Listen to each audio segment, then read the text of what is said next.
داتا صاحب فرماتے ہیں پرانی امتیں قیامت کے دن جب نبی پاک کی امت کا اعزاز دیکھیں گی تو کہیں گی یا اللہ ان کے کو رنگ گورے ہیں، کیوں ان کو اتنی شانیں، اور ہم نے اتنے 100 سال عبادت کی، ہمارا وہی مقام۔ تو رب کریم فرمائے گا چلو آؤ ایک تجربہ کر لیتے، تجربہ کر لیتے۔ تو بندے کہیں گے مولا کر لو۔ تو رب کریم فرمائے گا محبوب علیہ السلام کی امت کے اولیاء بھی آئیں گے، پرانی امتیں بھی آئیں گی۔ تو رب کریم فرمائے گا پرانی امتوں سے کہ یہ دوزخ جل رہا ہے، اس میں چھلانگیں لگا دو، چلو لگاؤ چھلانگیں۔ تو کہیں گے یا اللہ بات تو تیری ٹھیک ہے پر دوزخ بھی تو ہے نا، اب تو دوزخ میں ہی چھلانگ لگوا رہا ہے۔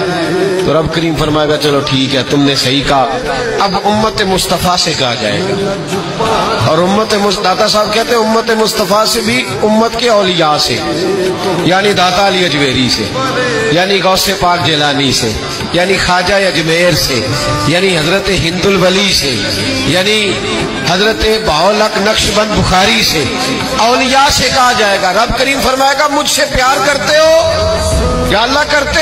فرمایا چلو میری خاطر دوزخ میں چھلانگیں لگا دو، آگ جل رہی ہے لگاؤ چھلانگیں۔ جب وہ لوگ چھلانگ لگا کے اندر جائیں گے نا تو جس طرح حضرت ابراہیم گئے تو آگ میں تھے پر اندر گئے تھے تو گلزار بنی ہوئی تھی، جب اندر جائیں گے تو گلزار ہوگی، ٹھنڈی ہوگی، جنت ہوگی۔ نظر کچھ آ رہا تھا، اندر گئے تو کچھ۔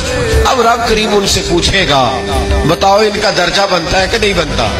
اس کا مطلب ہے بہترین رزلٹ اسے ملتا ہے جو رب کریم کی رضا پہ راضی ہو جاتا ہے۔